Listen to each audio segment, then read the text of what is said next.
Welcome back to the post-episode issues Game of Thrones, Season 4, Episode 8, The Mountain versus the Viper. Now, I'm Phil the Issues Guy. With me is my co-host, the man who is not afraid to giggle creepily when Roz is talking about those naked scenes, the one and only Joe Dirty Locks. How's it going tonight, Joe?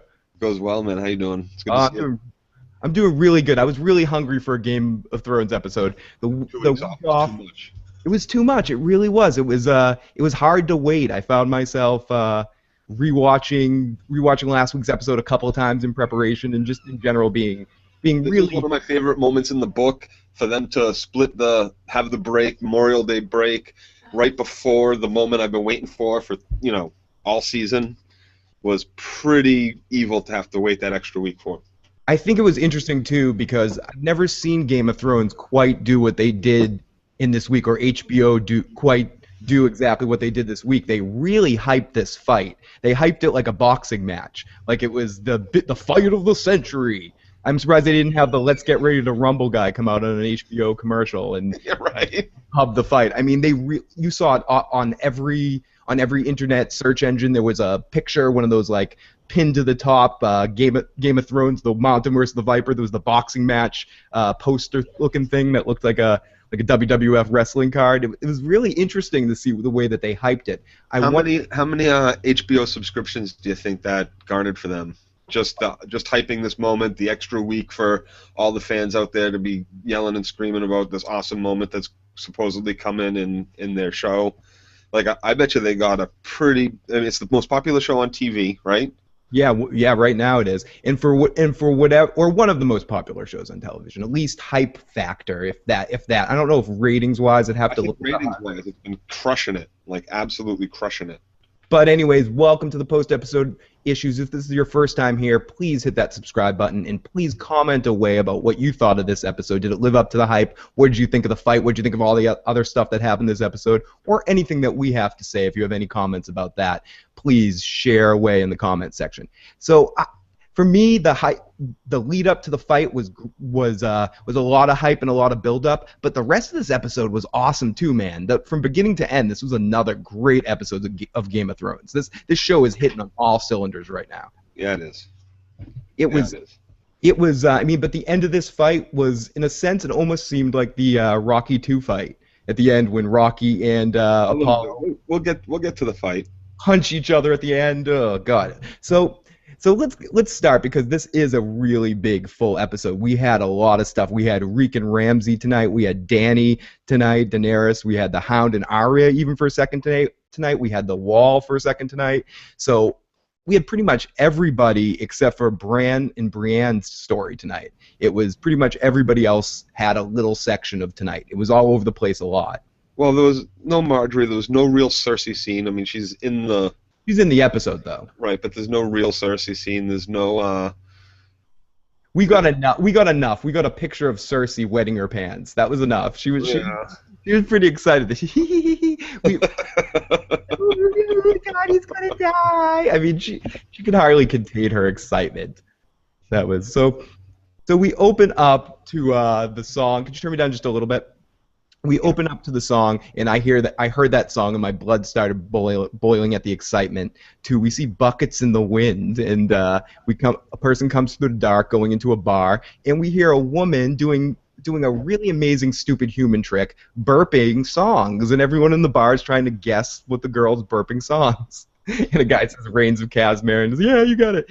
And the girl's and one of the guys picks which song she's doing, but she says, "You're good at this game, but too bad you have a tiny little cock."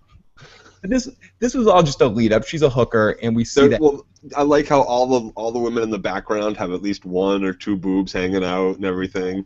We have to fill in our HBO boob quotient. Oh yeah, there's a quota, and then it's funny because you instantly kind of notice that the men that are in there, they're all in the black. You know almost immediately that it's Mole Town. Yeah.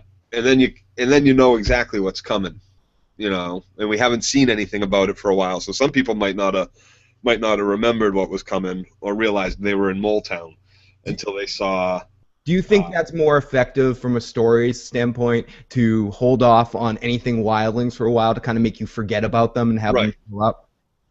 which is why we haven't seen the 100,000-man army. They want to save that moment. We saw it last season, but we haven't seen it at all. We haven't seen Mance Rayder, the King Beyond the Wall, at all this season. So when we get that moment later, that's going to be something fun too. So. See, I think it worked a lot better than it did with Theon's sister and waiting half of the season before we continue on to her thing from last year when she set sail to save Theon. I feel like they waited just enough time so the wildlings might escape your mind, and then you remember. It was just the perfect time to just pop right in there. And the girl that was burping goes in and she starts talking to Gilly, who's in there, and this is where Gilly's staying. Talking to her, she starts threatening her. Yeah, immediately, shut that baby up or I'm going to shut it up for you. Yeah, she's sorry she woke up the whore. You don't want to wake up the whore. And she says, you're a wildling. You should have stayed where you belonged. But Gilly heard the sound. She knows what's going on. She heard the sound of the wildlings, and next thing we know, we see the wildlings in there killing everybody, killing all the people even the girl that was burping. I mean, she has a skill. That burping skill is really useful. I mean, you could think that the wildlings might make use of that girl burping, but no, they kill her too. And we see Ygritte for a second kicking some ass, and she hears the baby and sees Gilly crying, like hiding in a corner with the baby, and she goes, shh, and leaves. As much as I did like that, I find that somewhat unrealistic that she wouldn't just kill her. Well, I liked. Well, no. Is it because she had sex with Jon Snow that makes her good? By having some sex with Jon Snow, did some of his snow seep into her and turn her heart gold? Ygritte has a heart. Come on. But she always had one. She's just pissed at Jon Snow. There's no reason to kill this one woman with killing everybody else. But they're killing all the other women. Yeah. It's a little unrealistic. Yeah, she's partaking in the slaughter. She considers this war, but she's going to leave this. On that Christmas morning, yeah, right. It grew a heart this big. I was a little disappointed. She had the warning. She heard the fake owl call. She knew what was coming, but she really didn't hide well at all. And I'm kind of shocked that there's not better places to hide in a place called Moletown.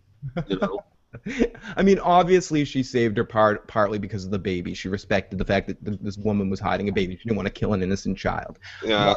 But when it comes down to it, do you think it was more that she got wildling vibes from her? She was like, wait a minute, you're not from this place. I was expecting her to say something about being a wildling, but how would she know that they were necessarily wildlings in the first place that were attacking? They could be anybody. Maybe she says I'm a wildling and that gets her killed. So. Yeah, true. So we go off after this scene to Sam crying, I never should have left her there, Joe. Joe, we shouldn't have left Gilly there. And I thought we got a funny line where someone goes, that girl handled a walk from the wall and dealt with Craster. No wildlings are going to freak that girl out. And in a sense, it's true. Gilly's been through a lot of shit. Any of those Craster girls have dealt with way worse than an army of 10,000 or 100,000 wildlings.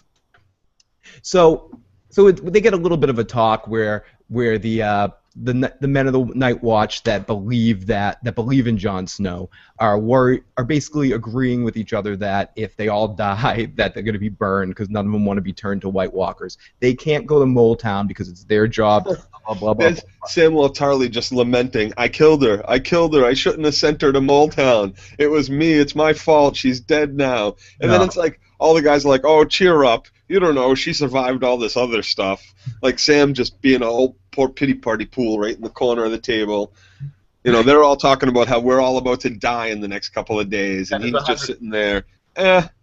She's dead. Oh no.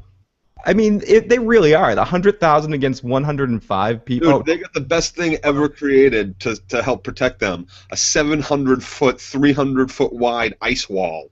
Well, they won't let them seal it up correctly. Still portcullises. I know that they got giants, but how those giants were pretty big. You've seen how big the tunnel is.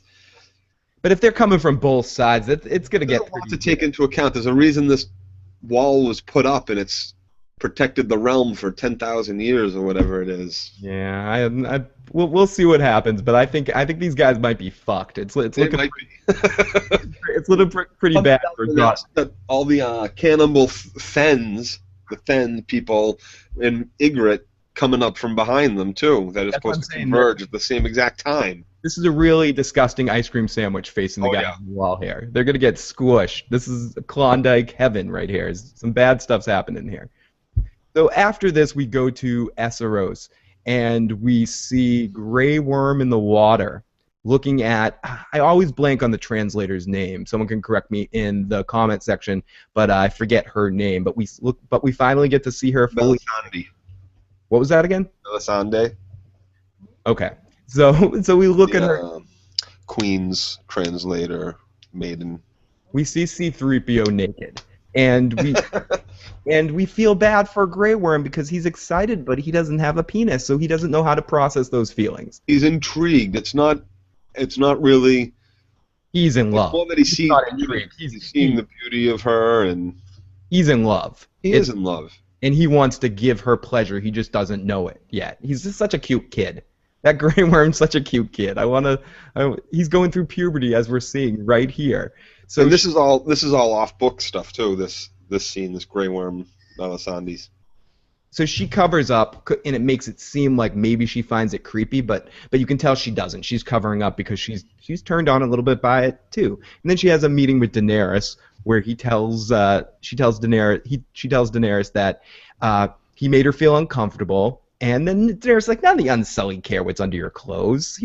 And she's like, no, Dany, you don't understand. He was interested. I know the fuck me eyes, and he was definitely interested. And then Dany wonders a very interesting thing. She wonders if they took the pillar and the rocks. The pillar and the stones. Do they take the pillar? Do they take the pillar and the stones? What do they take? That's an interesting question because with Varys we know that they took everything. Because he specifies that they took root to stem. They took it all off. But do we know about the Unsullied? It seems like the Masters would be fucked up enough to cut off their dicks and make them keep their balls. Just because they'd be like, oh, now they have balls. You might have a little bit more insight book-wise. Does that ever get into more detail in the book? No, just that I think they're referred to as Unsullied, and they might be defined as being just eunuchs. But I don't remember clearly. It's been a couple of years since I finished reading the books, and I haven't reread them in a while. Like, I usually just, like, read a chapter here and there in whatever book I pick up and bring to the bathroom with me. So. And then it turns a little dirty where Dany's like, haven't you ever wondered? And she looks down and goes, yeah, I've wondered. I've wondered about Grey Worm. So she's a little turned on by the whole situation too. And because she wants some Grey Worm, and she knows she probably can't have him. Or, I mean, there's ways that they can be with each other, but you know what I mean. So she goes to him, or they meet up, and he apologizes to her. She says, you don't have to apologize. You didn't mean to frighten her. And he said, you're very precious to you, or precious to me. She corrects him. But Jorah taught him the word precious. Aw, isn't it great? I think his love is a little bit more healthy than Jorah. We'll get to Jorah in a second. And it seems much more innocent and pure, of course. Like he remembered the word precious from Jorah, and I'm sure he was using that. Jorah used it to describe Khaleesi, probably. I don't remember exactly what he used it for, but she asked what his real name is. She wants to know if he remembers anything before he was cut, and he does not. She's sorry because it was a horrible thing to do to a boy, but I really think she's sorry because she really wants to bang him right there. I think you might be right. I think that's part of it. She wants him to be a whole man as well. I mean, I'm being mean. She wants to love him, and she wants to love him in all ways right now. She wants to explore it by banging him.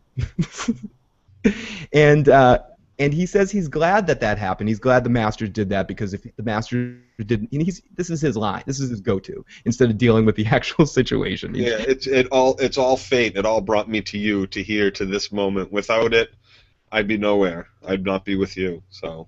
Yeah. Speaking of being nowhere, and as much as I did enjoy that stuff, that was probably, if I'd have to rank all the, I think they spaced everything out perfectly in the episode. That was the thing that was cool stuff, but it just kept getting better and better. It was like a snowball rolling downhill. It was, and I don't know.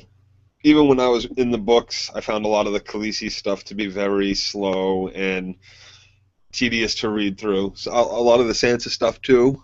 But Yeah. tonight's episode with her was And they're speeding fantastic. up So Daenerys' story a lot and making it a lot more palatable for television. yep. I feeling we'll be done with Marine at the end of the season, possibly. Who knows? I mean, we'll see how this situation proceeds, or maybe Right. she'll rule there forever. It's hard to kind of tell how long, but I want her to go. She's got three major free cities that she has to look after now that are also, she's like not only mother of dragons, but she's mother of But a she's new got. kingdom that But she she has to also rule has over. to be looking to Westeros at this point. She has to be thinking, like at the end of the season, maybe she's going to be heading to Westeros. You've got to hope that. Well, I've got to be hoping that. well, of course, you have to be hoping that, but you also have to be hoping that as she's going along, she's collecting these cities.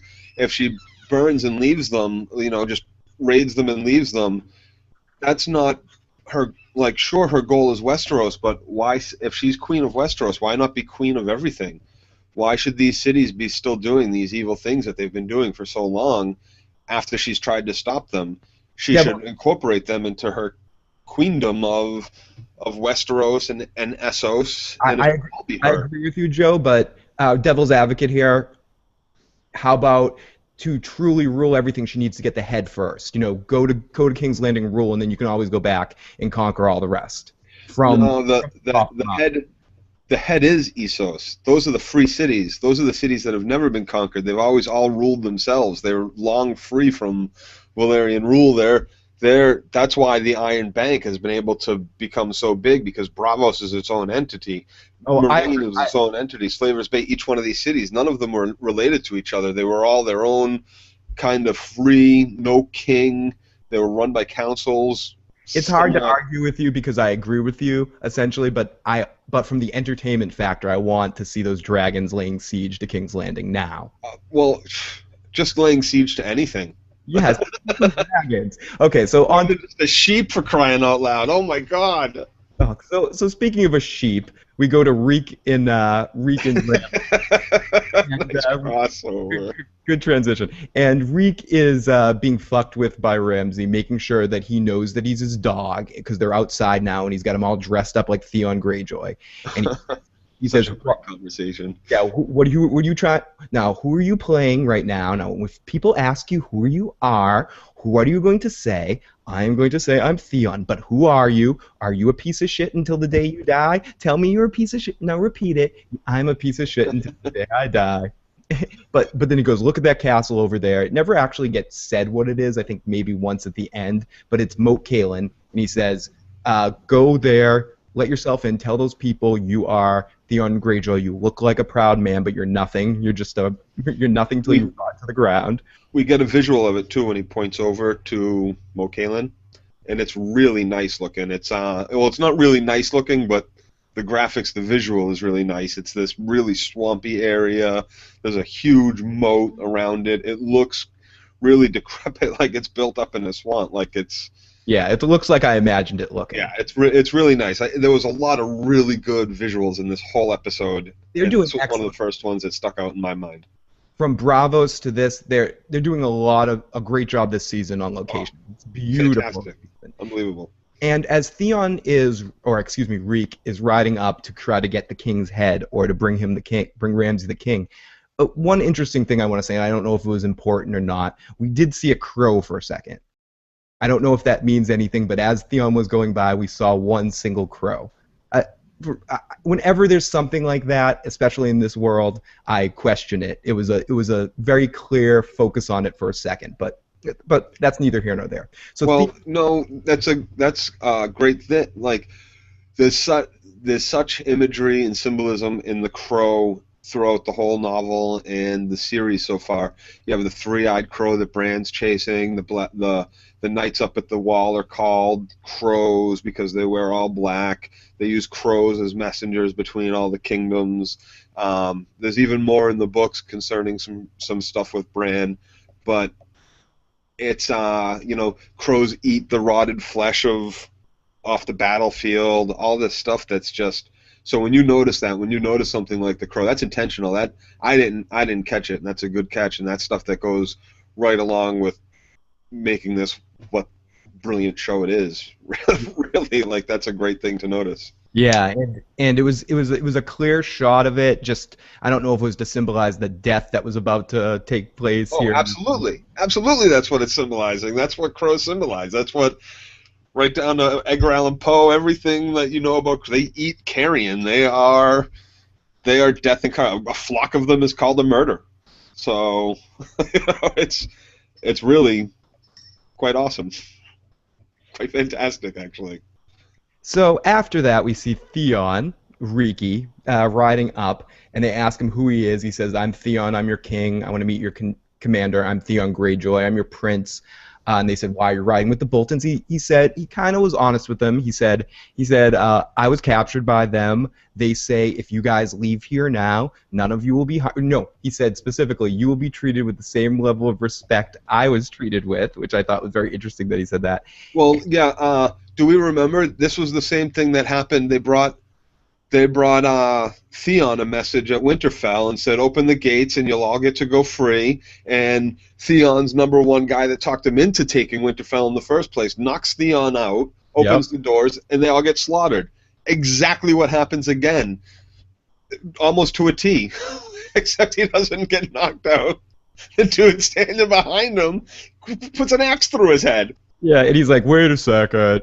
If you said, did you say we could get out of here to live?" I love it though. While he's negotiating, kind of negotiating with Theon, calling Theon a girl, and we'll fight our way out. Basically telling Theon to screw off, which is what prompts this guy to hit him in the head with the axe.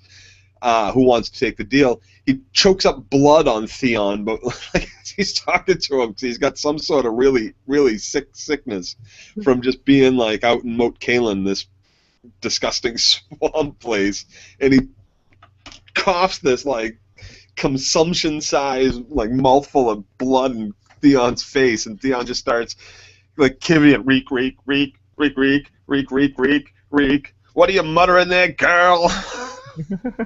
He chokes on him. It was great. And we do have some comments. We have Barbecue Gamer. Hey, how's it going? Welcome to the show. We also have Ren Renwood back in here. He says westward.org, the Unsullied, they are fully castrated, penis and testicles cut, and their manhood burned at the altar of the Lady Spears. Ratings, Entertainment Weekly, first was named, delivered 7.2 million viewers for its first airing at 9 p.m. That totaled 8.6 million, including encores for the night. Entertainment Weekly overall, Thrones is averaging a whopping 17.8 million viewers this season across all platforms, up 24% from last year. Wow. Wow. Unbelievable. So, Yeah. and I don't know why it's requiring approval for comments still, but whatever. I thought I shut all that shit off. Anyways, I did form a chat room that I'm going to try to get hooked into for at least the last week of the episode. I'll talk more about that a little bit later so we can get into a live chat room and you guys can talk to us directly right where we're going live. So we're not messing with YouTube comments, but we'll deal with that later. So Theon, they call Theon Reek out on it as right before that guy stabs him in the head. He's like, as Joe was saying, "You're a dog. You're nothing. You sound like a puppy dog," and yes, so the guy goes, "Yeah, okay, we'll go with you. We can all go free," and of course Ramsay. He's like, "Yeah, we're going home." He sent them home, all right. He sent them right home where they belong, and he killed them all, cut them up into, flayed them all. It looked.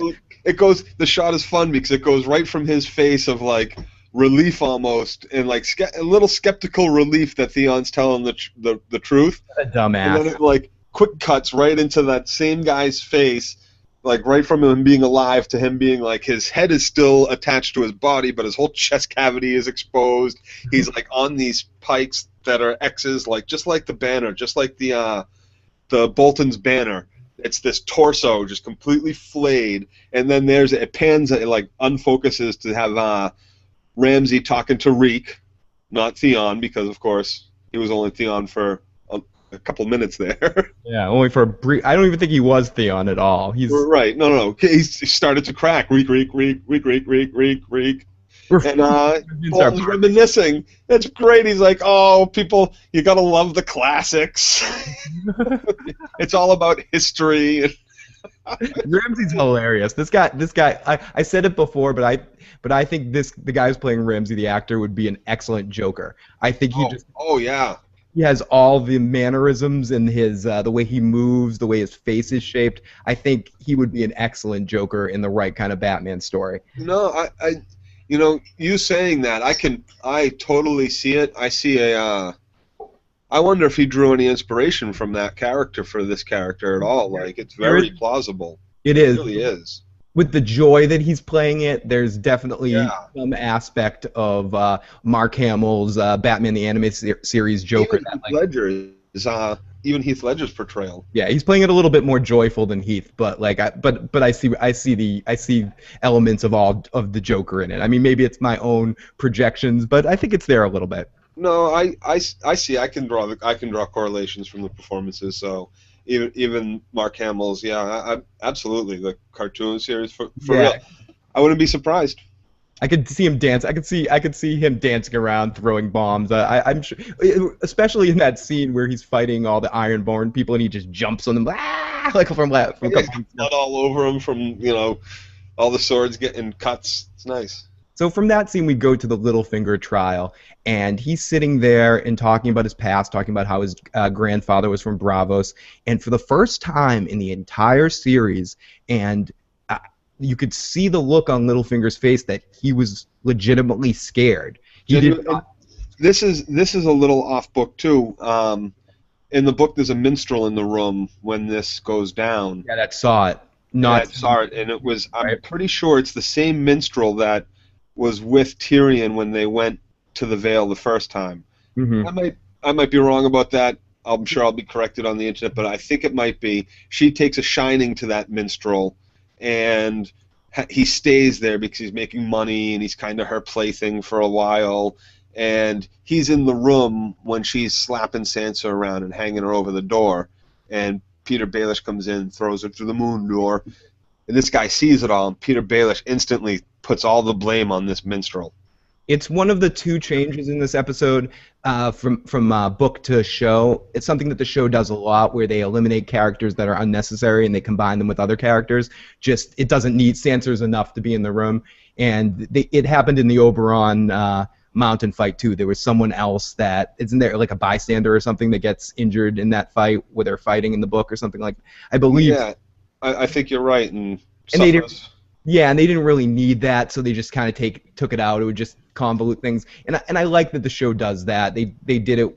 They've done it a few times. They did it with the brother with Loras and just making the Tyrells, scaling down the Tyrells to only a few people here and there instead of another brother. They've done it on a couple occasions, and I think it ends up working out for the most part when they do it. Yeah, no, it worked out fine. I really. The part that comes up that this scene is off book, and I love what it does with Sansa. And I think it's brilliant. It brought a tear to my eye. I was enamored with it. I love this whole scene, and they know Littlefinger, who they're like, listen, we know you're a grubby man. You're whoremongering and money lending, you grub. Yeah. We know what kind of guy you are. Don't fuck with us here. You were here 2 days, and suddenly Liza wants to marry you. We're well aware what you did. We heard her screaming in the halls. I mean, everybody knows what you did with her. And she was an odd fish, but she lived for that kid. You see that kid sucking on her tit every day? I mean, she wouldn't kill her. She wouldn't kill herself. She suffered from melancholia, he says. Yeah, she was depressed.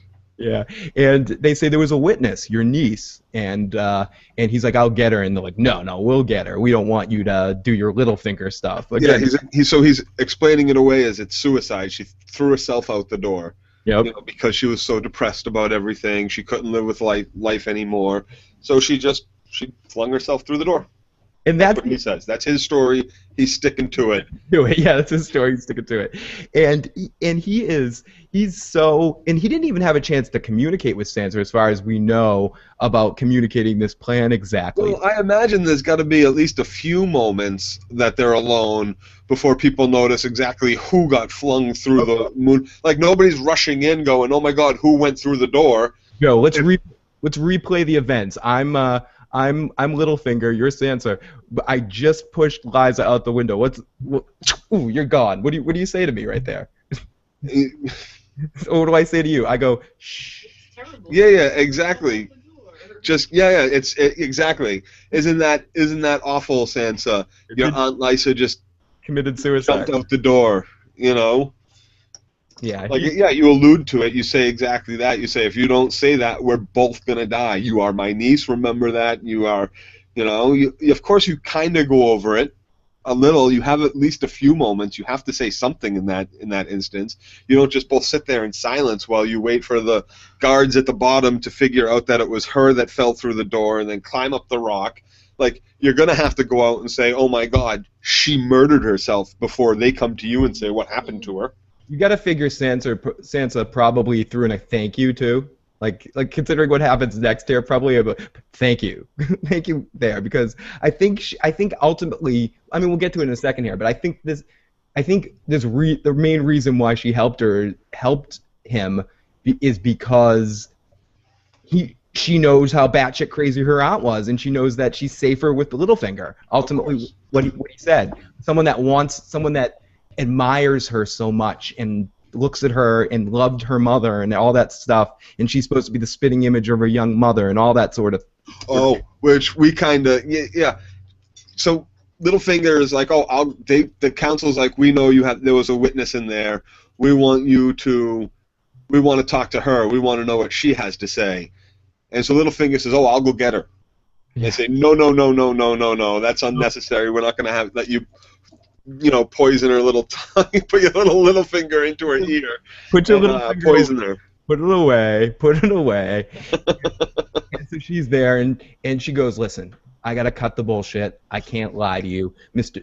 Lord Baelish, I need to tell the truth. And you get the look in his face like, oh, shit. We're in for he's scared. He has no idea what she's about to say. He thought he was in for a Stark moment. One of those, like, Stark, shh, be quiet, Jon Snow. Don't say you... Well, she said it multiple times. It said, isn't it? Doesn't she say it like, I don't know how to lie. People know when I'm lying. I can't do anything but tell the truth. If I don't, people know.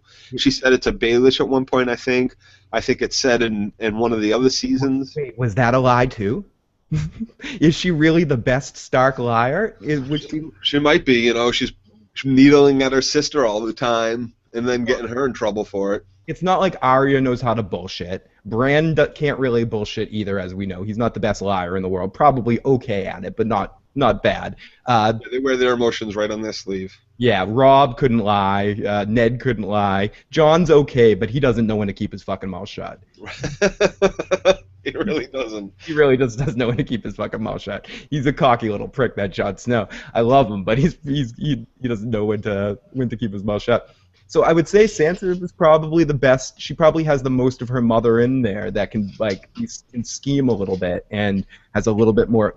Even though Catelyn got yeah, I think with that slap, when she slapped Robin right in the face, I think that's a defining moment, a turning point that they have the creators, the writers of the series anyway, of the TV series, have definitely made that the turning point in Sansa's character, an evolutionary step, if you will, that she took. You're gonna take it anymore. Because this scene, she comes completely out to these three. She says, I can't tell a lie. I'm not his niece. I am Sansa Stark, and we met before. And she points to one of the guys and says, "We met before. You you worm. You lied to me." And he goes, "He told all the lies to protect me. Since my dad was killed, I was Cersei and Joffrey's play toy. All they used to do was torture and torment. They made me marry the imp. I had no fingers in Littlefinger. I had no friends in King's Landing. Only Littlefinger. He saved me, smuggled me away, gave me a chance so I could stay here and be safe with my own blood. But I knew that the Lannisters have spies everywhere, so he told me to tell everybody a lie. And I was here, and my aunt, she was troubled. And Littlefinger, he came up to me, and she saw him kiss me. And they were like, kiss? Oh, blah, blah, blah, blah. No, on the cheek, sir, on the cheek. I felt so comfortable and warm to be happy for the first time. And he kissed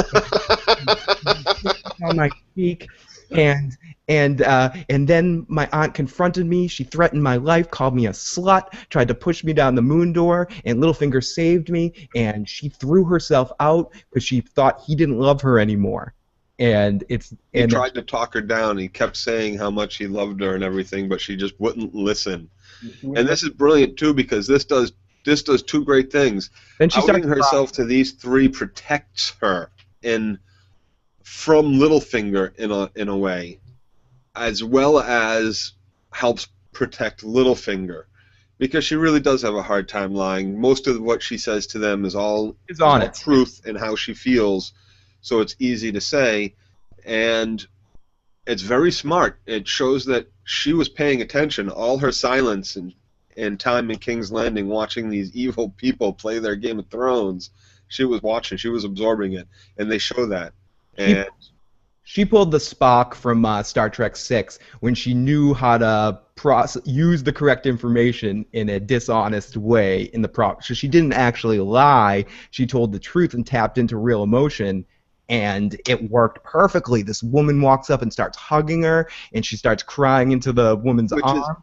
Which is, remember back to one of the other episodes, we hear Tyrion and talking to Oberyn about Cersei using honesty, honest emotion for dishonest gains. Yes, and that's exactly what Sansa taps into here and gives to the council. It's all based in honesty. It's all the truth, except for what they're there to get after. And she hides that in all the raw, honest emotion of everything that she leads up to. And she threw herself out the moonroof door, and that's it. That's what happened. And Littlefinger, the look on Littlefinger's face is priceless. I can't wait for all the memes to come out of it. She calls him, and she says, so for all intents and purposes, he is my uncle. He is Uncle Baelish. Uncle Baelish. And Uncle Baelish just has this shit-eating grin on his face, like, yep, and Royce immediately, when she says that she's Sansa Stark, he's like, oh yes, absolutely, we loved your father. Your father grew up in these halls. He was a ward here. He learned how to sword fight here from Jon Arryn. He learned everything about being a warden of the Lord of the North. He learned everything about it from Jon Arryn. Jon Arryn was his mentor, like a hero to him, and Robert Baratheon. So it was super smart. It was Sansa's her shining moment in my mind. Like, this was such a great Sansa scene. Yeah, I have to give her like a huge round of applause for the way she played this, and I'm really hard on her. Completely off book too, which is fantastic. And the actress played it so perfectly too. It was a great performance and an excellently written scene. And I think what was great afterwards is then all the Vale people just kind of jump on board and they're like, yeah, she was crazy. You see that woman carrying that kid on her tit all day long? Yeah, she's wacky. This is probably the best thing. Following the whoremonger and moneylender around the halls. Yep, and Littlefinger is just like, you guys have been dropping the ball. You're letting everybody run roughshod over you. Where do you people in the Vale stand? You didn't stand for anybody in the war for the kings over there. You're just a bunch of pussies. And look at Tywin. Who's gonna fuck with Tywin now? He's got all the power. Now, what would you have us do, Lord Baelish? We'd get behind crazy little Robin. Robin, he's a sickly little strange boy. But he's the Lord of the Vale, dude. He's the Lord of the Vale. And it's time he starts acting like the Lord of the Vale. Yep, or get to living or get to dying. Right, and the sooner he gets him out of this castle, the easier it'll be for him to get to dying. Yep. That's for sure. Exactly. No, he'll be safe. Oh, he'll be fine. Don't worry about that kid. He's gonna be just fine. Yeah. This is the only way. Sure he is. Sure he is. We're gonna drop the dog into the water and see if he sinks. I mean, come on. Poor kid. You gotta feel bad for this kid. This kid didn't have a chance. And he needs to learn. But I do agree, he needs to learn how to ride a horse, swing a sword. I mean, ultimately, Baelish has a couple of decent points in what this kid needs to do, but they all know that too. They all know that, because what's he gonna do? Just scream and yell from his throne there in the throne room in the moon room? Make him fly! When he's 30 years old? Come on. His lords from around the Vale are going to kill him, going to throw him through the moon roof. They're not. So he's got to go on tour. He's got to start making friends. He's got to start making promises. He's got to start collecting revenue better. He's got to learn how to run a kingdom. And Baelish is saying, let's get him out there to do this. Absolutely. Otherwise, I agree. It's the right thing. No, it is the right thing, because a lot of people brought this up in the comment section from the last episode. But it's true. This kid, if something isn't done about this kid one way or another, we're looking at someone that could be worse than Joffrey. Right, but is it too late yet? And I don't condone smacking kids around or anything. So what do you? I mean, what do you do? You can only solidify this kid by smacking him around. You have to figure that a kid like this, I'm not sure how old he's supposed to be, but you got to figure he hasn't been raised at all. If he actually grows up, maybe he's not crazy, maybe he's just a perpetual child, and there's still chance to kind of teach him some stuff, or he could just turn into a crazy motherfucker and Like Joffrey, right? Or like Ramsay or something like Or that. Ramsay, a nice Joffrey Ramsay mix. Oh, that's good. That's what this With world. a little bit of mountain thrown in, but sickly, so he's So not. he's easily stoppable. He's an anthill. We'll call him the anthill. Yeah. So Barristan. So we go to Barristan, and Barristan's watching people's heads chopped off, and a little boy with Tywin. I'm pretty sure. I know is Baratheon's stamp with the king's stamp on there. Gives a letter to Barristan that he opens up, and he comes in and shows it to Jorah, and it's a royal pardon signed by Robert Baratheon. And Barristan knows right away what this is all about. He goes, "You were spying on him." I think the stamp. Yeah, the stamp was. Was it Tywin's stamp? No, it was the hand symbol in the ring that the one that No, he totally. wore as a brooch. It Yep. was that symbol, the hand symbol from Ned. That was the stamp on the. The last sword. Ned couldn't catch up with him to cut his head off, but he got one last thing. Ned would be happy to be a part of what just happened here. So if ever Tywin and Ned could work together, this was the one situation to get to fuck Jorah in the ass here. Jorah wants to know who.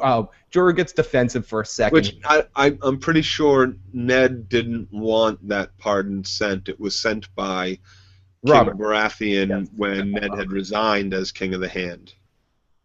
Hand to the king. Hand of the King, right? King of the Hand. It's like Willy Wonka. Strike that. Reverse. King of the Foot. The Foot Soldiers. Foot soldiers, yeah.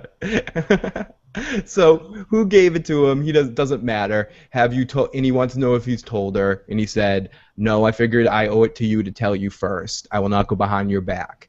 But you'll never be alone with her again, Jorah." So Jorah goes to the throne room, and Daenerys. Oh my God! I gotta give. Well, they're all there waiting for him. They're all up there.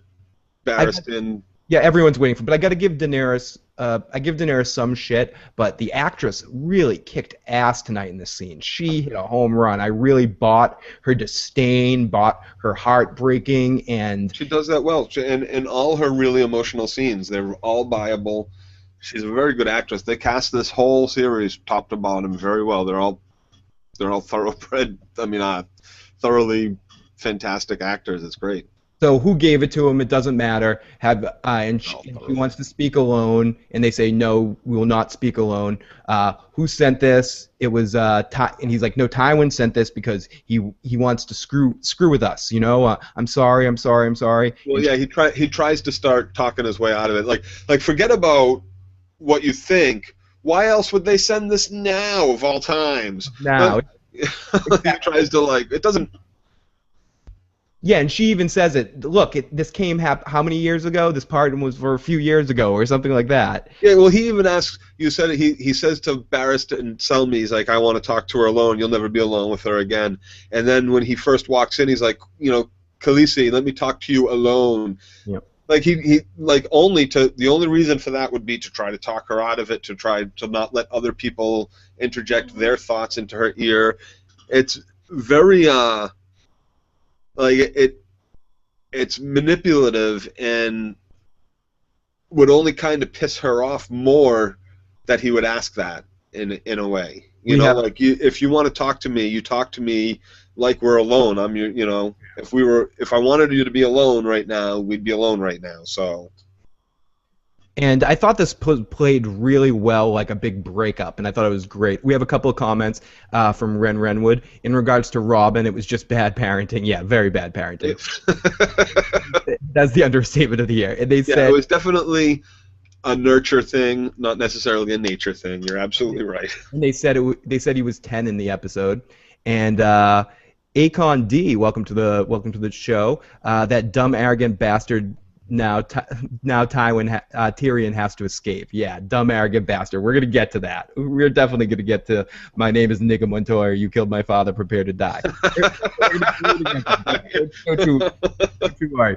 So Jorah's going to the throne room, as I said, and she wants to know what was going on. He admits that he was writing letters to Varys the spy master, and about Drogo, about Ivan Drago, about her brother dying.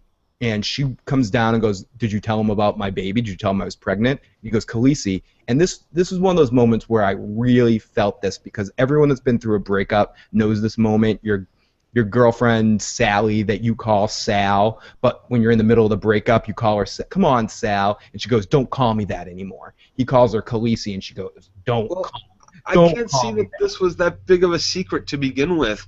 She's marrying the Khal of the largest Khalasar in the It's not world, of over it's not about that. 100,000 men.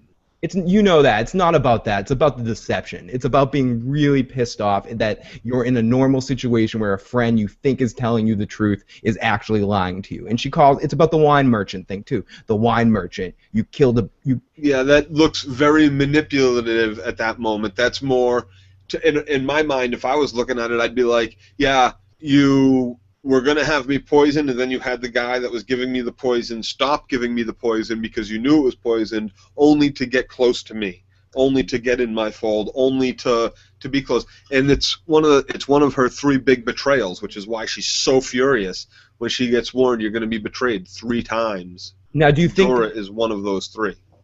Now, the real question is, do you think that Daenerys made the right play here? Do you think she acted too emotionally and didn't look at it as in the way that Jorah was bringing it to her, that this is a plan from Tywin to weaken you? Do you think she's still young too, so she's got a lot of emotion behind everything she does, which was one of the great things that Jorah was good at, trying to keep her emotion in check. Like, she wanted to go out and have all the masters at the other city killed, and he talked her into mercy over the slave thing. So it's an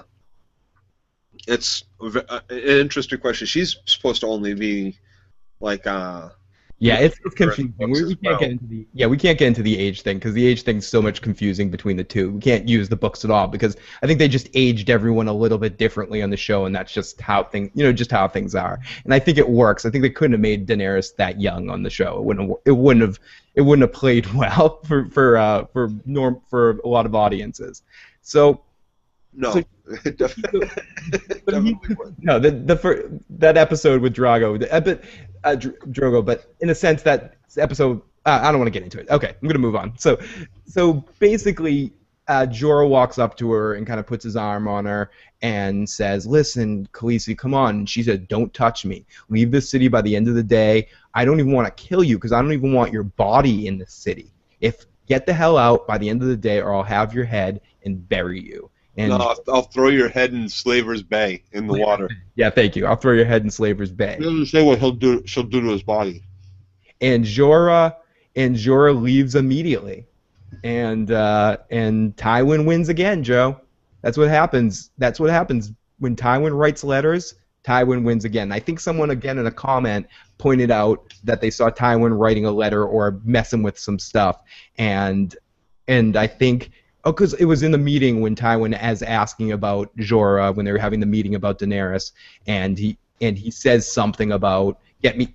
He yells at the Tyrell guy, "Give me my paper to write a letter," which could be thinking that that was when Tywin put this plan into motion at that point. So Tywin's a genius, and anytime you see him writing a letter, bad stuff's gonna happen to people. And Jorah was right. When we fight amongst ourselves, Tywin wins. Tywin wins. And that's what he knows, and that's why Tywin keeps winning. He knows that he knows it's a marathon, not a sprint, this Game of Thrones.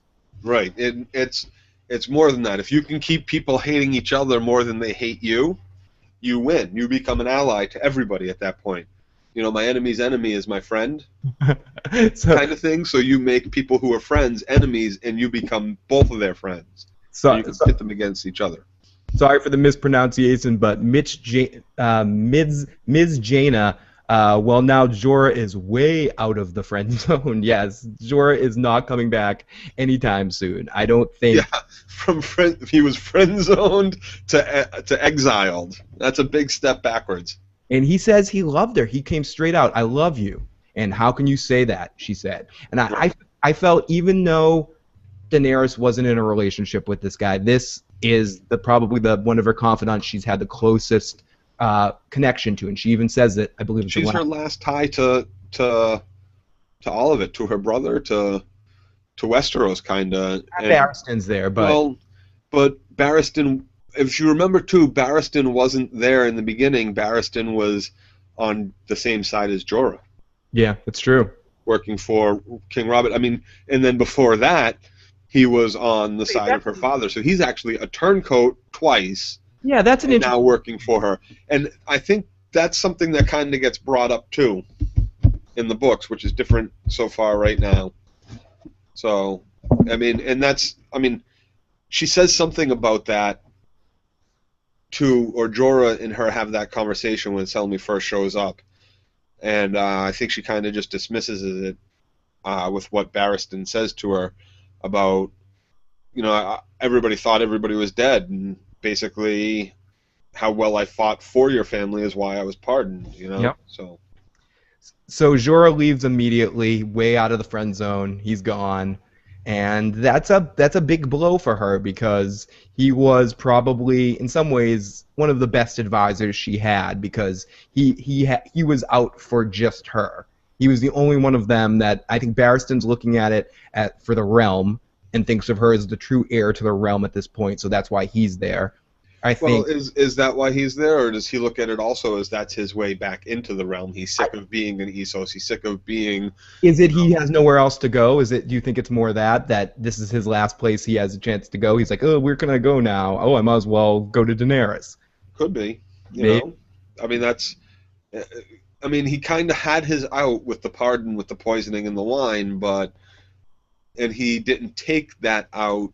Maybe he knew also that if she got poisoned in that particular moment, he would have been blamed and killed and left in the city. They might have just hung him out to dry because it's too much to know. If he lets them go through with it, Jorah knows exactly what happened. You can't let Jorah live. You got to kill Jorah too. So you got to kill the guy that kills JFK, and then you got to kill Jack Ruby, and you got to kill. Lee Harvey Oswald. Jesus, thank you. So we go to Reek after this. Speaking of a patsy here, we go to Reek. I'm sorry, I don't want to get into the JFK thing. Reek is presenting Moat Kalen. Not Reek. Ramsay's presenting Moat Kalen to Roose Bolton. They go for a walk, and he says that most of the Ironborn have fled thanks to you. And it's cool to see Roose. We haven't seen Roose that much this season. And just little bits, little small scenes. We see him earlier when he's having the conversation about the little boys with his son, and Reek's in the corner saying, "Yeah, I let them go. Those are just two little orphans that I found." Yeah, it's good to get a big scene of Roose here and hear Roose talking about the power going to his head a little bit. He's like, look around. Look at this whole North. It's bigger than everywhere else, and I control it all. I'm the warden of the North. I am the lord of all you see, and the kingdom is mine. And guess what? And then it was really weird. This scene was set up almost, you see why Ramsay treats Reek the way he does, because even the way that Roose is talking to him, he's like, say your name, and similar to the way that Ramsay attacks at Theon, and you can see even the way Ramsay's dealing with him, he's so meek around him, he's almost like a little Reek around him, like around Roose, like, oh, yes, father, anything you say, father, and Severe Stockholm syndrome. Yeah, tell me your name. And what's your name now? Ramsay Snow, sir. Ramsay Snow. Ramsay Snow. And he said, no, stand up. You are Roose Bolton. Oh yeah. It was exactly the same. It was like you're right. It was so the same exact thing. I'm surprised you didn't say you're going to play a part. You're going to play a part called Roose Bolton, but remember, exactly. You're always a Snow. You're never truly my son. But because you've been so good, I'm presenting you with this gift, puppy dog. Take the treat. Yep. And he legitimizes him, Ramsay Bolton, and he says, "Till I die, you honor me. Till I die, I will make worthy of you, father. I will fight for your name. Ramsay's legitimized, and the Boltons control the north, and Reek gets to bathe Ramsay. Everyone wins. Yep. It's a I'm going to need a bath when we get back to where Reek says, "Can we go home now?" to Ramsay, and Ramsay says, "Yes, we will. We're going to our new home." And I think where they're marching off to after he gets his full title of Bolton instead of Snow, I think they're headed to Winterfell. To burn down. I was just gonna ask you, is someone going to go to Winterfell? I think that's him that's on his way to Winterfell at the moment. It's a burnt out husk, and that's where Ramsay's headed.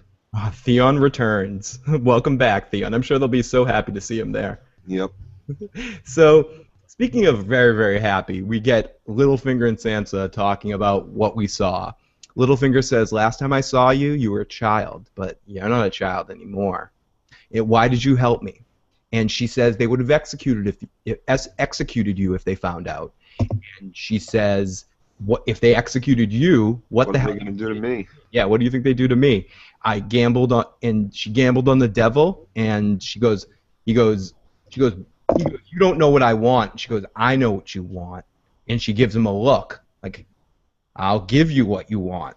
Again, that's how I Well, she gives him, she says, basically, I know what you want. I think she alludes to, she knows that he wants her, and she knows that he wants to rule the Vale, everything. She wants it all. He wants it all. He wants to get revenge.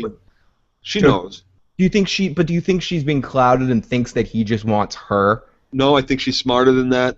I think that, like I said, she's been watching and learning in King's Landing for a while. She knows exactly what Peter Baelish wants, and I think it showed. I think there's great evolution, and when she walks through, well, what's the next scene that we have after here is we get a quick scene of Arya and the Hound. They're walking towards the awesome Vale. Scene. And they're talking about Joffrey being dead, and the Hound's like, I thought it would make you happy, and they're talking about poison. They lead into it. They're talking about Joffrey's death initially. Thought it would make you happy, and she's like, no, it wouldn't make me happy. I wanted to. And he goes, you're never happy, and she goes, I was happy when I killed those two other guys. I was very happy, and she's like, he's like, you wanted to kill Joffrey. No, I didn't want to kill him. I just wanted to be there to see the look in his face when he dies. And then she goes to the Hound. You protect Joffrey. Do you think you could have protected him? And he goes, I wasn't the wine taster. Little shit deserved to die. But poison, that's a woman's weapon. And blade is what a man uses. Yeah, and this is where she starts schooling him, and they're just talking about killing. That's why you'll never be a good killer, because that's your pride talking. Yep, I'd use a frickin' chicken bone to kill him if I had to. Great line by Arya. This scene played as a comedy scene. It was just back and forth dialogue, bam, bam, bam. Yeah, I'm pretty sure none of this is in the book. Like this whole trek of theirs to the Vale, indeed. Yeah, and he calls her a lady. I'm no lady. And he looks at she looks at the wound on his neck from the biter, and she goes, you should have let me burn it. And he goes, no, it's just a little bite from a tick, from a little it's a like flea bite or something. Flea bite, that's what he says, a flea bite. Don't worry about that. So they get to the bloody gate, and the Hound goes, they go, welcome to who wants to pass the bloody gate? And he goes, the bloody Hound's here, and I have the niece of Lysa Arryn, Arya Stark. And they say, oh, we're sorry for your loss. Lysa's dead, and Arya starts cackling, uncontrollably laughing at the Hound's misery. I think that's basically what she's laughing at, how this keeps getting worse. I think she has a little bit of different perspective. Well, they're at the bloody gate. It's a very ominous sounding place. They're at Arrow Point. The Hound announces them. Now they know that there's a price on the Hound's head. Okay, they're there to sell Arya Stark. Yeah. The last known heir, pretty much, except for to the three people that were in that room with Baelish, heir to Winterfell. That he comes and he says, "I'm the Hound. This is Arya Stark, and we're here to see her Aunt Lysa." Dead. So when there's a look on his face, not like, "Oh shit, I'm not going to get paid," but "Oh shit, I'm about to die." Akon D would like to jump in that I bet Jorah is going to try to win his place back with Daenerys. I would not doubt that he tries to find. Oh, yeah, he's in love with her. That's exactly what he will try to do. He'll think of some way to get back in, of course. And Sansa, the evil queen, LOL, what a transformation. I agree. She definitely had, and we get into that scene in a second. And after this, we have, right after the uncontrollably laughing Well, Arya moment. I gotta say, with all the great acting that I've gotten from Arya, this laugh felt very forced to me. It didn't sound like a. You felt like the actress was just forcing a laugh there. I felt like the actress let me down a little bit, but hey, live and learn. She'll get it better next time. Maybe they didn't do enough takes for her to get it right. It was a long day, but that laugh just felt forced as I was listening to it echo through the mountains. So They had such a great lead up to that scene. Maybe it was just it's kind of hard to just force a laugh in that moment right there. But it's such a when they said like that's exactly what I did. I started laughing. I was like, oh, that's so precious. That's great. That's like, of course, what a stark moment. Like they even say her name and exactly the moment you have, and she laughs about it. She knows it's like the futility. I gotta say, for whatever it's worth, it was effective for me because I started to laugh too. So yeah, it was. It was a great scene and a great moment. I just felt that the actress didn't laugh. It didn't feel like a great acted moment, you know. I felt like maybe she came out of character a little bit and just laughed at the moment. Here we go. A few more comments. Katniss was bad as always. Wait, that was Sansa's. Yeah, Catelyn was badass as always. Wait, that was Sansa Stark. Yeah, exactly. And Sansa is playing the Game of Thrones. She's finally playing the game. Yeah, is that the very next scene? Is her coming out? Yeah, it goes to Robin talking to Littlefinger, and he's telling Robin, everyone dies, don't worry, go out there, learn about life. Life needs to change as long as it lasts, blah, blah, blah. He's talking to her. And right at that moment, Sansa comes out, dressed to the nine, looking at... She's in this black gown that's very... it's a veiled... and it was a very Katniss kind of moment. The comment is nice, because the dress had the... No, and Katniss, because... Yeah, because the dress had those feathers on it, on the shoulders. Yeah. She was modeling the dress, and that's a veil style with the birds, with John Aaron House and his symbol of the birds and everything. So it had the feathers on the shoulders. It's a good comparison. It's a good parallel to the characters. And when she steps out with that bright light sun glaring behind her and Peter Baelish takes a look at her, she does look exactly, and he says it to her so many times, exactly like Catelyn. She has her hair pulled back, her posture, the way she moves down that tight-fitting dress. It was a very Catelyn moment. She was capitalizing on, yeah, I know exactly what you want, Peter Baelish. I know what you want. This is one of the things you want, and you want the power. So she prepared to give it to him? No, I don't think. I think she's going to try to play the game a little. I think she feels she's going to try to Littlefinger a little bit. It feels like she's got to give Sansa a round of applause to play what she got, though, to use her tool. Like, she's learned so much at King's Landing by watching Cersei and Joffrey fuck with her. It's like people learn. The Beatles wouldn't have been the Beatles if they weren't in Hamburg playing in dirty clubs every single night. And Sansa wouldn't be like this if she didn't deal with the unfortunate events that caused her to lead up to this. But right now, she's got one up on Littlefinger because exactly she knows what he wants, so she can play with him. Because at first glance, you could think that she was flirting with him here, but she was in the sense that she knows how to keep him at arm's distance. He's not the type of guy that's going to slap her, hold her. You know what I mean? He's not going to do that. She can play with him, and she knows that. She knows she's not in danger with him, really. No, she knows that she is in danger with him. But I don't think he won't treat her. I don't feel like she feels like he's not going to do the Joffrey things, like you said, slap me around. Not going to do that to her. Like one of the girls in his brothels. He's not going to rape her. He's gonna say the same thing to her that Tyrion said, and not until you want to, kind of thing. Yeah, he's playing a different game. He's about the power and control of the mind as well as the body. You know, he wants. That's an interesting question. Is it going to become too easy for Littlefinger? Is he gonna become bored with it because it's like he's getting everything he wants, so he's just gonna want more and more and more? That's the crazy part of Littlefinger. He wants it all. He's said it before, right? He wants everything. So here we go into our home stretch of the episode where we get, honestly, everything that we had tonight, this scene coming up. I can't even do this scene justice because I got so into it watching it that I didn't take proper notes. The Tyrion and the Jaime scene. And I've talked about this a lot. we haven't got that much. We've got more this season towards the end, but we haven't got that much Tyrion and Jaime through the whole series because, except for those first couple of moments that we see them together, these two actors have amazing chemistry and they play off each other well, and they really come off as brothers that care about each other.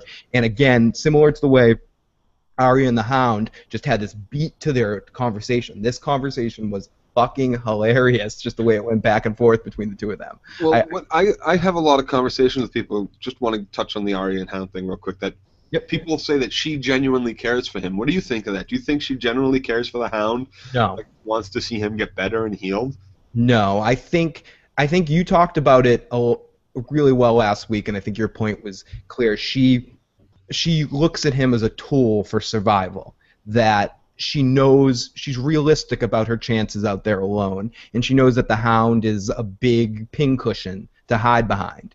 And I think maybe he could have had a couple of chances where he could have repented. I don't think she's so cold-hearted that if he really showed real responsibility for what he did and sorry for some of the actions that he committed that she thinks that were wrong that he did, she probably would take him off the list. But I don't think that she feels that way now. I thought last episode kind of confused things a little bit because they had a couple of really good moments, and this episode you could really see the look. Well, she reiterates it too. You should have let me burn it. Yep. Because I think she's looking at that and she's thinking that once you can't move anymore, you're no use to me. You know, once you can't fight, you're moving a little slower these days, Hound. You know, you're not quite as fast. That maybe she's not. I don't know if she hasn't taken him off the list. He's still on the list, and she's tried to kill him a couple times. We'll see. I mean, she's learning a lot from him, and I think that line where she said, "That's why you'll never be a good killer." I think she's coming to the point where I've learned enough from you now, and I'm ready to be done. I just wanted to make sure, because I've heard the argument a few times from a few different people that she really has a care for him and feelings for him. I think she's just a good person somewhere inside there, and being around somebody that's protecting her, she could potentially do that, but he's such a dickhead. He's such a miserable bastard that he doesn't feel sorry for anything he did, and he can't help but rub in every chance he gets something that he did. Yeah, I think she's looking for reasons to redeem him, but she finds none. She finds none. Right. Because as much as I like the Hound, he is who he is. Yep. So here with Tyrion and Jaime is getting Tyrion drunk and he thanks him. Tyrion's discussing the craziness of the fact of two men killing each other for one other person's life, and it tells a lot about the gods if that's what the gods take to be satisfied. And he asks Jaime if Oberyn has a chance, and this is where we get that funny line where Oberyn. He goes with a name like the Red Viper of the Dorne, he's got to be deadly, right? And he goes, you got to get that name somehow. Yeah, he goes, no, he's gonna die. I'm gonna die. Well, I think that's an alluding to. I think we can kind of talk about how he gets that name. I mean, we have the allusion to it too. I mean, they took out what you said, the guy getting hurt in the audience. Right. So that's not. So it might be a reveal for next week. So we're not going to talk about that right away. But he did. If you want to find out some history of Westeros stuff, there's a lot of good videos. Comic Book Girl 19, I believe is her name. She does a lot of good history of Westeros type videos. I believe this is an Oberon one to learn more about the family of Martell. You can learn a little bit more why he's called the Red Viper. I just think we have a good with Arya earlier in the conversation she's having with the Hound. I think we have a good kind of foreshadow moment as well that alludes to everything. So. Yeah, but I just don't. Just in case, I don't want to say anything. Right. So Tyrion gets into this conversation where he starts talking about what's the penalty for killing a king, and he goes, is it going to be torture? Am I going to be drawn and quartered? What's going to happen? And Jaime's like, no, just beheaded. Well, that seems a little small for killing a king, but what about from matricide? No. What about what? It's not. But he's not just a king. He's also my nephew. Doesn't that count for something? Shouldn't it be more fanciful than just a beheading? I mean, and what is the name for that anyway? What do you call it? Matricide? Patricide? No. What is it? Ah, Every time you kill nepicide. That's it. Nepicide. every time you kill somebody, there has to be a name. Oh, is there anything that there you kill someone there isn't a name? And Jamie goes, cousins. You know Well, what he I, names a bunch of sides. He's like suicide, regicide, patricide, matricide. He names a whole bunch of them first, which is kind of funny. yeah, it's He goes, pretty. "What about cousins killing cousins?" And then he says, "Do you remember a cousin? A cousin Orson that Orwell. yeah that used to kill bugs, used to kill beetles with rocks." And Ugh, ugh, cook, whatever the noise was. yeah, cook. And I thought a really funny line here and a telling line was when Jamie and him used to make fun of that kid, and Jamie said, "Oh, I thought you liked broken things." And Tyrion says, "Laughing at others' misery made me feel normal." Made me feel like I wasn't the only miserable person. No, he said specifically, "Made me feel Normal. normal." Yeah. And which was interesting because it's not like what he said to Bran before. That was a little different side of Tyrion. We're getting a little bit. Well, he's also talking to a boy, and he knows he's talking. There's a big difference between talking to Jamie, your brother, That's what I'm who saying. you can be completely honest with, and then a poor little kid who's, been mutilated, quite possibly at the hands of your brother. I don't think anybody knew that at the moment, but I, still. I think he maybe had suspicions. I think Tyrion had a few suspicions.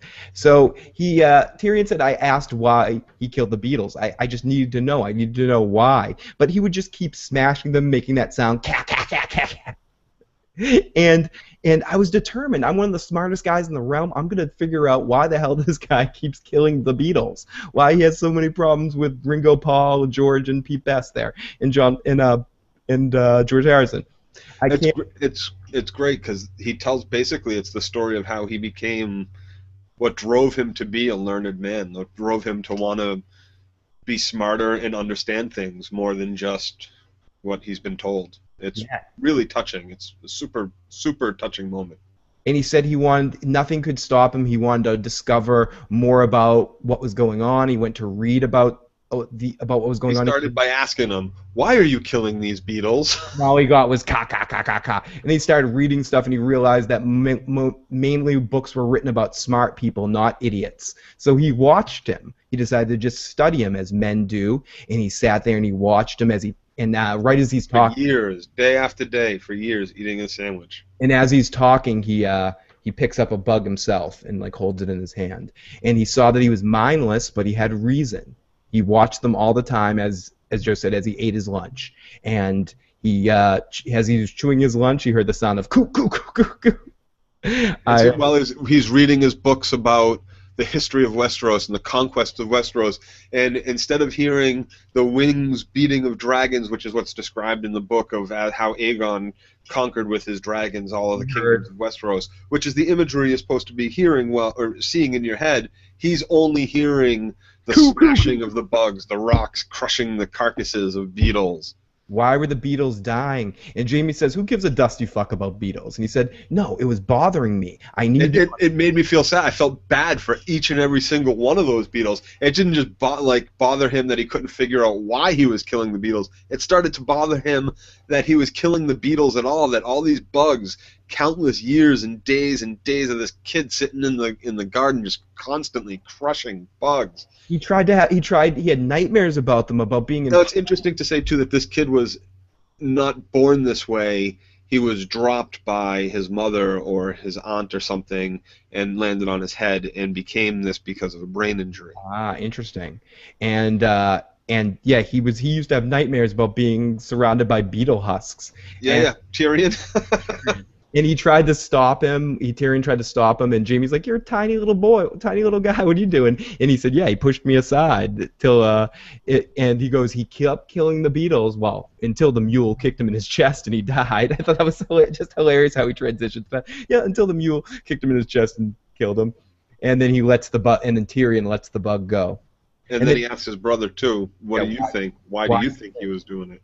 And then right there the bell rings. It's just an interesting character study of what people talk about, or him and his brother are just shooting the shit right before right before the most important moment. What motivates men to do the things that they do? Why do people do this? Which brings us back to why any of this has happened. It was really Great quite scene. deep. Yeah, great scene between the two of them, and very important the moment that he tells that story. Right in that moment, and the connection between him and Jamie. You really feel for Jamie. Jamie wishes he could be there, fighting for him. He's there with him all the way up through the end. He's spending But Tyrion the last I day think Tyrion Jamie has with him. really wishes he could be the one fighting for him because they both of them know that Oberon believes in himself, but they don't know if he is any good. Neither one of them have actually seen him fight. That's Right. that's a point that gets made between the two of them there. Neither one of them have actually seen the Red Viper fight, and they don't know what he's capable of. So it is interesting, and I think Jamie really wants to fight. Let's do a couple more questions. I think Arya sees the Hound as her first and her last. First on her list, and the last one she wants to kill. Very interesting. That's from Akon D. And I kind of agree with that. She wants to savor the Hound's death. I'm pretty sure he was the first one on the list. He killed the butcher's kid on the way down from King's Landing. I think that's her first moment of real hatred and vengeance and wanting either him or Joffrey. One of the two were the first. Oh yeah, because Joffrey is the one that yells and screams about having the puppy killed and is torturing her friend, the butcher's son, on the way down. They were just playing with swords, and Joffrey starts bullying him and stuff. So Ren toss up. Didn't Cersei tell Sansa tears aren't a woman's only weapon? The best one's between her legs. Yeah, I'm pretty sure Cersei did say that to Sansa, and I think she learned a lot from King's Landing, and that's even something that kind of Lady Olenna Tyrell kind of brings up to Marjorie too. You know, like Yep. they drive that point home. There's a lot of power in that. And yeah, that's what that you can control men's desires with that. And even Roz kind of knows that when she's playing with Theon right before she leaves Winterfell to go ahead. Playing with all the men and getting as much information as she can. Mitch Jaina, you can hear Tyrion's thoughts in the Viperverse Mountain fight. Oh shite, are we winning? The Viper's winning. Oh, then shut the fuck up. Shut the fuck up and kill the mountain already. Then no. Tyrion, no.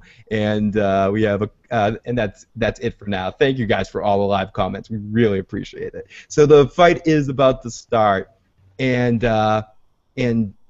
Tyrion's marched out to the hungry crowd awaiting battle. Tywin's drinking, having a good time, smiling in the sun. Tywin looks unusually happy right now, as happy as I've ever seen Tywin. And Cersei's also, as I mentioned earlier, wetting her pants right there, with having this like dirty look at Jaime as Jaime comes back and sits down. There was definitely a moment where Cersei looks at Jaime as he sits down, like, "Where the fuck were you? You're with our no good, disgusting brother." Yeah, right. So Oberon comes out, and he's not wearing a helmet. He's drinking. He has very little armor on. And Tyrion's like, "You're going to die. What are you wearing?" And he goes, "Today is not the day I'm going to die." And he goes, "Listen, you got to wear armor when you fight." And he goes, "Oh, you learned a lot in all your battles?" Yep. And the mountain marches out. And I got to say, okay, so all the talk about whether or not I liked the mountain. Yeah. This scene redeemed my apprehension of the mountain. Yeah, I have to say it too. I agree with what Hodor said. This is the best mountain so far. I still don't buy the age thing, but because he was in such a big uniform, it didn't matter. And having someone that big and imposing is a lot better than the other guy that they had, which just wasn't big enough to illustrate who the mountain really was. And this guy, being one of the biggest men in the freaking planet right now, is a big giant man, just really put out what needed to be put out for the mountain. So I got to give it its credit where it deserves right there. So overall, yeah, HBO, the producers, they know what they're doing. Yeah, okay. They wanted to cast a wrestler. They wanted to cast a Thunder Lips, like where Rocky was fighting Hulk Hogan. Well, this dude's an actual bodybuilder, world's strongest man competition, second strongest man in the world. Like. So I understand what they were going for, and he succeeded in what they needed him to do in this scene. Be very imposing. Something like that too. Like, he's huge. He's a monster. Huge, and every bit the monster the mountain is supposed to be. And the actor really, and as fast as the actor played it great too in the couple of moments where he needed to do line deliveries. So the mountain marches out, and Oberon's paramour goes, "You're gonna fight that?" And he goes, "No, I'm gonna kill that." And she goes, "That's the biggest man I've ever seen." And he said, "Size doesn't matter when a man's on his back." Yep. Which Tyrion says, "Thank God." You know, Tyrion can't help but put on a line like that, "Thank God." So Paizel comes out and starts being a douche as an announcer, doing this Paizel thing, and an amazingly funny Game of Thrones moment. Tywin just stops him. Tywin's like, Paizel, stop, and Yep. just Yeah, he cuts him off. cuts, Hit the horns. yeah, bullshit. Blow the trumpets. Yeah, stop it, stop it, stop it, Paizel. We let you get that Joffrey line out. Pyzel comes out in this corner, the biggest man in the kingdom, the fright of everybody, and in this corner, Oberon. Yeah, fighting for the biggest the littlest piece of shit in all the Seven Kingdoms, Tyrion. Well, if we even call him a man, Right? It was just funny how they played it, and yeah, and it's just funny. And he goes and kisses his girl, and he promises her that he'll never leave her alone. And he walks up, and he takes his spear out, and then, you know what? Oberon goes all fucking Donatello with the spear, like bow staff crazy.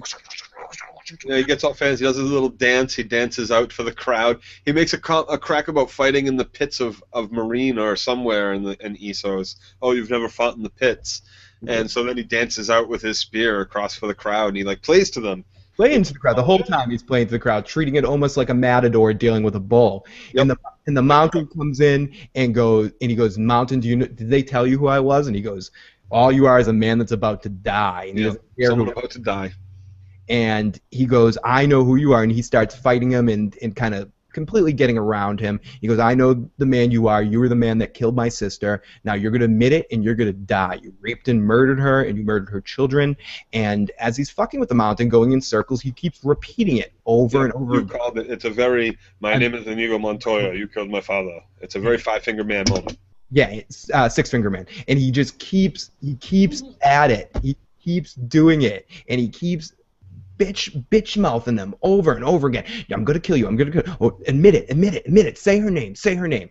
And he keeps going around in circles. The mountain gets a couple of shots in, but for the most part, the Viper's totally owning him in the fight. And he just flies at him, and he stabs him, and then cuts at his legs and knocks the mountain down to the ground. And he's making little bits, little tears, little cuts, little. He's getting him. He knocks his helmet off. He dances around him. Racks his helmet off him.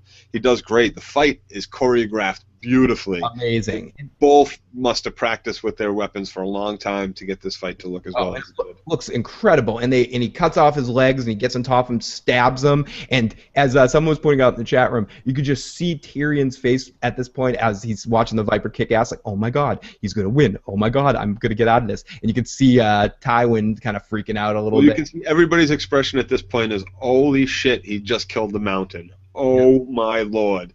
The guy's lying flat on his back, like he said. He's been run through the chest with this spear. He's been hamstringed. He's had his neck cut. He's had a couple other cuts delivered to him. Only ever really delivering two or three blows, like a kick and a couple of punches to him. He hits him a couple times, like touches him, and breaks his first spear. He has to get another spear in the middle of the fight. Someone throws it in from the audience. And Oberon stabs him through the heart, and he goes, oh, no, you can't die yet, and he pulls it back out. And right at that moment that he pulls it back out, you could see the look on Tyrion's face, like, wait, no, kill him. As someone's saying, no, shh, no. And he goes, yeah, stop, no, you don't need a confession, just kill him. That's how it's done. It means he's guilty. Just kill him. And he goes, no, you're gonna know. And he looks at him, don't die yet. Tell me, what was his name? What was her name? Say her name. And he's turning around and facing the crowd as he turns to Tywin, and he goes, I want to know who ordered the code red? Who ordered it? Who ordered the code red? And he points at Tywin, and right as he's addressing all of his negative attention at Tywin, giving him death stares from behind, the mountain takes him out at the legs, and the Viper falls back, and the mountain grabs him by... He punches him first. No. He punches him first. He punches him in the mouth, and you see a mouthful of teeth fly across the floor. It's freaking one punch knocked out every single one of this guy's teeth. And then he just grabs him and uses his eye sockets as bowling holes, like he's grabbing a bowling ball, and he just grabs his head and he rolls on top of him. And he goes, "Yeah, you want me to say her fucking name? Her name was what was it, Lilia? Was that her name? Something like that? Like whatever. Lyanna. Lyanna. That was her name. Her name was Lyanna, and you know. No. No. Lyanna was Stark's sister. Whatever. Rhaegar's wife. Rhaegar's wife. You know what? That was her name, and I fucking killed her. Then I raped her, and I killed her kids too. And then I killed her by crushing her fucking head just like this. And he crushes Oberon's head in his fucking hand. It pops. And it pops. And then he collapses next to him. Yep, and he collapses next to him, and Tywin can't fucking wait. He gets up. This means that Tyrion's guilty, and he will die. End of episode. Holy in the name of Tommen, you were sentenced to death. Now, oh my god, like, what the fuck, George R.R. Martin? You introduce a character like Oberon, you make us love him, you make us connect with him, and you do it to us again. You fucking kill him? He had so much more to do. He needed to kill he needed to kill Ty. What were you doing to us, buddy? No, I love it. Great fucking story. What you don't, I mean, you kind of knew it was happening once Oberon was talking shit. You were like, just kill everybody. Yeah, every bad guy in the history of bad guys that has ever given the speech to Superman about why he's doing the evil things he's doing while Superman is dying from kryptonite or whatever, it's known in theater that you just don't do that. And for a good guy to do that is just... Maybe that's the problem. Maybe that's the problem. Since he was a good guy, he didn't read the bad guy manual of things not to do, and he fell for one of the bad guy ploys. George R.R. Martin treats all his good guys the same way. Dumbasses? No. Poisons. Just fantastic. Great, amazing scene, amazing way it was played. Not necessarily, I mean, the first time I heard that or was in that scene, you really think that Oberon is killing. It's just, it went the myriad of emotion. But I do have to say, I was a little disappointed. I wanted the Mountain to be more messed up. I wanted him, a lot more bloodied and a lot more near death than he appeared. I mean, he had been run through with a spear, he had been hamstringed, all these things, and he was definitely mortally wounded, but he didn't really appear so... Like, he didn't really seem to suffer, and like in the book it's described as Oberon really does treat him like a little bitch in this fight. He dances around him, he really is in full command of this fight the whole time. I just wanted it to be more bloody. I wanted the Mountain to appear more bloody. I wanted a little bit more gore out of it than I got. Aside from that, I thought the scene was fantastic, and I was cheering in my boots until Oberon's head popped. Yeah, it wasn't watching some guy's head pop wasn't gory enough for you? It was awesome. It was awesome, and I think it's a little different, but... Oh, God, amazing. I wanted the Mountain to suffer. Yes, yeah. I raped her. Yes, I did. This is what I did to her children's heads. Pop!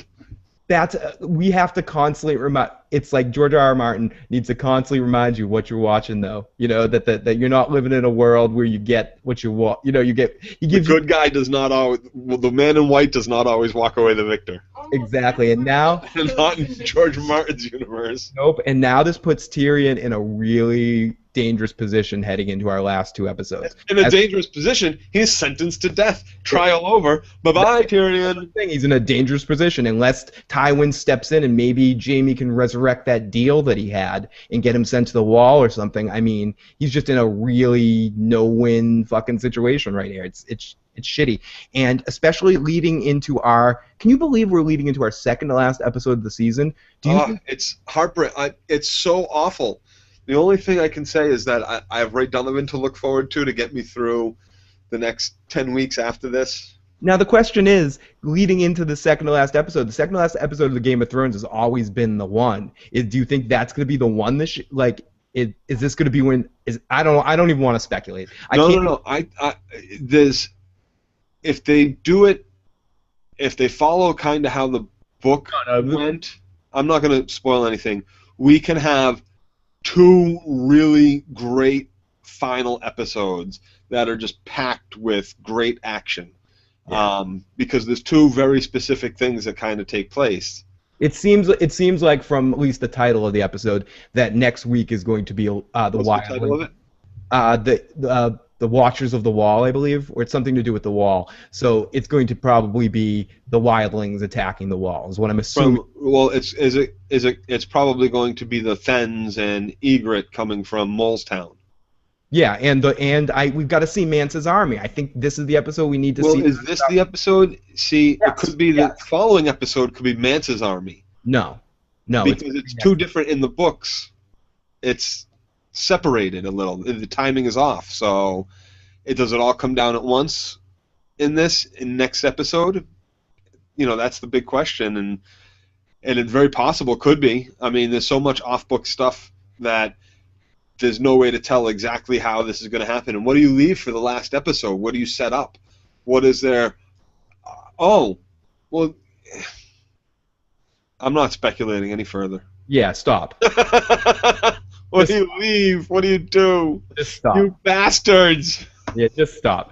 Yeah, okay, so everybody, thank you very much for tuning in this week. It was really great to be back in action. We can't wait for these final 2 episodes and to see where they go with things and see how it all pays out. Thank you very much for joining in on the live chat and all our live viewers. We have almost 40 people watching live right now, so thank you so much to each and every one of you for checking out our videos each week. And we have a lot of fun talking about Game of Thrones, and talking about it with you guys makes it all the more fun. So everybody, talk to you guys next week for the next episode, the second to last episode of the season. I can't believe it. Please comment away, subscribe if you haven't done that already, but please definitely comment away on what you thought of this episode and what you thought. Everybody petition HBO during the off season to make next season, which starts shooting sometime in July, I believe, or maybe August, that it should be 12 or 13 episodes. It's book rep 10.